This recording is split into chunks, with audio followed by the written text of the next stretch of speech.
السلام علیکم، میں ہوں محمود صادق اور آپ دیکھ رہے ہیں میرا یوٹیوب چینل۔ کل طالبان اور امریکن حکومت کے درمیان ایک پرزنر سویپ ہوا ہے، یعنی قیدیوں کا تبادلہ، اور اس کا انٹرنیشنل میڈیا میں بڑا چرچا ہے۔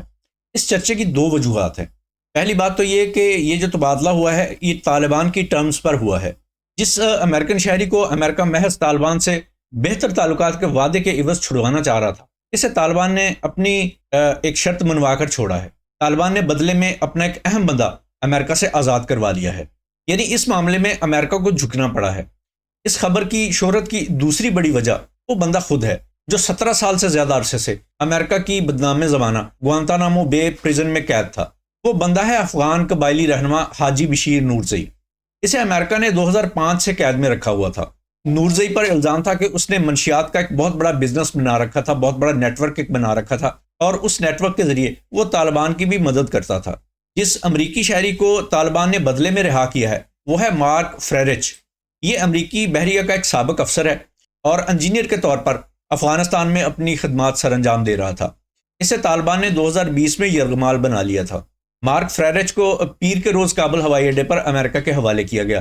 امریکی صدر جو بائیڈن کا کہنا ہے کہ امریکی انجینئر کی رہائی کے بدلے میں مشکل فیصلے کرنے پڑے ہیں۔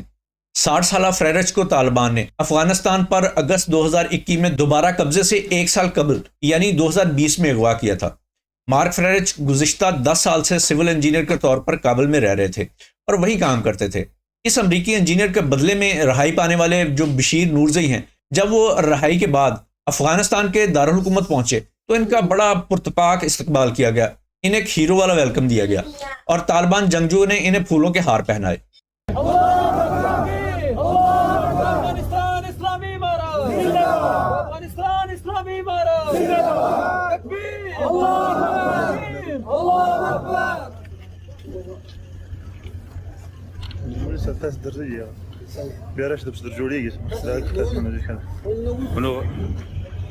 نورزئی نے ایک نیوز کانفرنس میں کہا کہ ایک امریکی کے بدلے میری رہائی سے دونوں ممالک کے درمیان امن قائم ہو جائے گا۔ کہا جاتا ہے کہ نورزئی کے طالبان کے بانی ملا عمر کے ساتھ بڑے قریبی تعلقات تھے، یہ ان کے بڑے قریبی ساتھی اور دوست تھے، اور انہوں نے 1990 کی دہائی میں طالبان کی پہلی حکومت کی مالی مدد بھی کی تھی۔ طالبان کے ترجمان ذبیح اللہ مجاہد نے کہا کہ وہ کوئی سرکاری عہدہ نہیں رکھتے، لیکن اسلحے سمیت وہ طالبان کو مالی مدد فراہم کرتے تھے۔ نورزئی ہیروئن کی اسمگلنگ کے الزام میں 17 سال تک امریکہ کی حراست میں رہ چکے ہیں۔ امریکہ کی قید میں جب ان پر کیس چلایا گیا تو پروسیکیوٹرز کا کہنا تھا کہ افغانستان کے جنوب میں طالبان کا جو روایتی گڑھ ہے صوبہ قندھار، وہاں پہ نورزئی افیون کی کاشت کا ایک وسیع آپریشن چلا رہے تھے۔ 2005 میں جب انہیں گرفتار کیا گیا، اس وقت ان کو دنیا کے سب سے بڑے منشیات فروشوں میں سے ایک سمجھا جاتا تھا، اور بقول امریکیوں کے پورے افغانستان سے جو منشیات باہر سمگل ہو رہی تھی اس ٹریڈ کا آدھے سے زیادہ حصہ نورزئی کنٹرول کرتے تھے۔ سن 2008 میں انہیں نیو یارک کی ایک عدالت نے $50 ملین سے زیادہ کی ہیروئن امریکہ سمگل کرنے کی سازش کا مجرم قرار دیتے ہوئے عمر قید کی سزا سنائی۔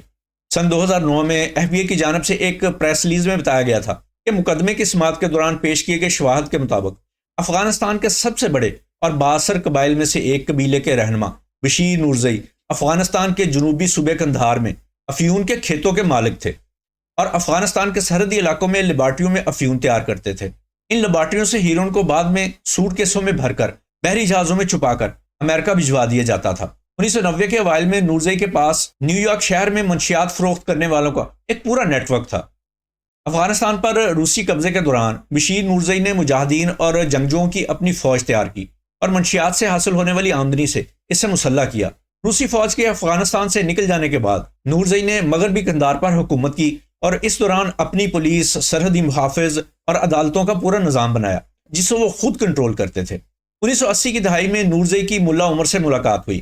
اس وقت دونوں مجاہدین کے ایک ہی دھڑے میں لڑ رہے تھے۔ 1990 کی دہائی کے وسط میں جب طالبان افغانستان میں اقتدار پر قابض ہوئے، تب نورزئی نے قندھار میں اپنے اثر و رسوخ کا استعمال کرتے ہوئے طالبان کے سپریم لیڈر کا عہدہ حاصل کرنے میں ملا عمر کی مدد کی تھی۔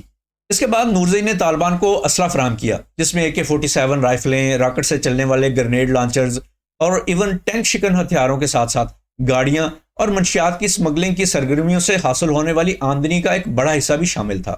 سن 2001 میں جب امریکہ نے افغانستان میں دوبارہ سے حملہ کیا اور یہاں پہ فوجی آپریشن شروع کیا تو ملا عمر کی درخواست پر نورزئی نے طالبان کو مزار شریف میں افغانستان کے شمالی اتحاد کے خلاف جنگ لڑنے کے لیے اپنے 400 جنگجو فراہم کیے۔ ایف بی آئی کے مطابق نورزئی کی جانب سے مالی اور دیگر مدد کے بدلے طالبان نے انہیں اپنی منشیات کی سمگلنگ والی سرگرمیوں کو بلا روک ٹوک جاری رکھنے کی اجازت دے رکھی تھی۔ ایف بی آئی کا مزید دعویٰ ہے کہ نورزئی اور ان کے ساتھیوں نے طالبان کی جانب سے سن 2000 میں افیون پر پابندی کے بارے میں پیشگی معلومات سے فائدہ اٹھایا، یعنی انہیں یہ پتہ چل گیا تھا کہ طالبان کی جو گورنمنٹ ہے وہ افیون پر پابندی لگا دے گی، اس لیے انہوں نے اس معلومات کو استعمال کرتے ہوئے افیون کو بڑے پیمانے پر ذخیرہ کر لیا، اور پھر اس پابندی کے دوران جب افیون کی قیمتوں میں بے پناہ اضافہ ہوا تو نورزئی نے زبردست منافع کمایا۔ دوران سماعت نورزئی کو ان کے خلاف دونوں الزامات یعنی ہیروئن سمگل کرنے اور یہ جانتے ہوئے کہ یہ امریکہ میں درآمد کی جائے گی اور اس کو امریکہ میں تقسیم کیا جائے گا، ان دونوں الزامات کا انہیں قصوروار ٹھہرایا گیا اور ان کو سزا دے دی گئی۔ اس وقت قائم مقام امریکی اٹرنی لیوائل ڈیسن کا کہنا تھا کہ بشیر نورزئی کے دنیا بھر میں پھیلے منشیات کے نیٹ ورک نے طالبان کی حکومت کی حمایت کی، جس نے افغانستان کو ایک بین الاقوامی دہشت گردی کی پناہ گاہ بنا دیا، اور یہ ایک ایسا ورثہ ہے جو خطے کو عدم استحکام کا شکار کر رہا ہے، اور انہیں دی جانے والی سزا نورزئی کے طویل مجرمانہ کیریئر کو یقینی طور پر ختم کر دے گی۔ مارک فریڈرچ کی رہائی کے بعد ان کی بہن شارلین کورا کا کہنا ہے کہ خاندان نے ان کے واپس آنے کی امید کبھی نہیں چھوڑی تھی۔ انہوں نے ایک بیان میں کہا کہ میں یہ سن کر بہت خوش ہوں کہ میرا بھائی محفوظ ہے اور وہ ہمارے پاس گھر لوٹ کر آ رہا ہے۔ ہمارے خاندان نے ان کی واپسی کے لیے 31 مہینوں سے بھی زیادہ عرصے ہر دن دعا کی ہے۔ کچھ لوگ اس معاہدے کے خلاف بحث کر رہے ہیں، یعنی اس پر تنقید کر رہے ہیں، لیکن صدر بائیڈن نے وہی کیا جو درست تھا، انہوں نے ایک بے گناہ امریکن کی جان بچائی ہے۔ فریڈرچ کے والد آرٹ فریڈرچ کا کہنا ہے کہ انہیں ان کے بیٹے کی رہائی کے متعلق خود صدر جو بائیڈن نے فون کر کے بتایا تھا۔ انہوں نے کہا کہ ہم یقینی طور پر بہت خوشی محسوس کر رہے ہیں، بہت وقت گزر گیا ہے، یعنی ان کے بیٹے کو قید ہوئے طالبان کی قید میں رہتے ہوئے بہت عرصہ بیت چکا ہے۔ بحریہ کے سابق افسر کا طالبان کے ہاتھوں اغوا امریکہ اور طالبان کے درمیان تعلقات کو بہتر بنانے میں ایک بڑی رکاوٹ بنا رہا ہے۔ طالبان کی حکومت کو ابھی تک دنیا کے کسی بھی ملک نے تسلیم نہیں کیا۔ صدر بائیڈن نے جنوری میں کہا تھا اگر طالبان چاہتے ہیں کہ ان کی حکومت کو تسلیم کرنے پر غور کیا جائے تو انہیں چاہیے کہ مارک کو فوری طور پر رہا کر دیں، اس کے بغیر کوئی بات چیت نہیں ہوگی۔ لیکن امریکیوں کے شدید دباؤ اور اس لالچ کے باوجود طالبان نے مارک کو نہیں چھوڑا، انہوں نے اس کو بارگین چپ کے طور پر یوز کیا اور اس کے بدلے میں نورزئی کی رہائی کو یقینی بنایا۔ خیال کیا جاتا ہے کہ کم از کم ایک اور امریکی شہری اس وقت بھی طالبان کی قید میں ہے۔ یہ امریکی قیدی ایک فلم ساز ہے اور اس کا نام ایور شیرر ہے۔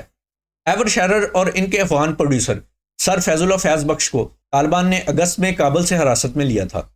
امریکہ کے قومی سلامتی کے ایک سابق اہلکار ایرک لیسبن، جنہوں نے فریڈرچ کے خاندان کی مدد کے لیے رضاکارانہ طور پر بھی کام کیا، ان کا کہنا ہے کہ صدر بائیڈن نے فریڈرچ کی رہائی کے لیے جو کچھ بھی کیا وہ اس بات کا اشارہ ہے کہ وہ یرغمال بنائے گئے یا گرفتار کیے گئے دیگر امریکنز کے لیے بھی ہنگامی بنیادوں پر اقدامات کریں گے۔ لیسبن نے کہا کہ ان افراد کو امریکی ہونے کی بنا پر گرفتار کیا جا رہا ہے اور انہیں گھر واپس آنے کے لیے امریکی حکومت کی مدد کی ضرورت ہے۔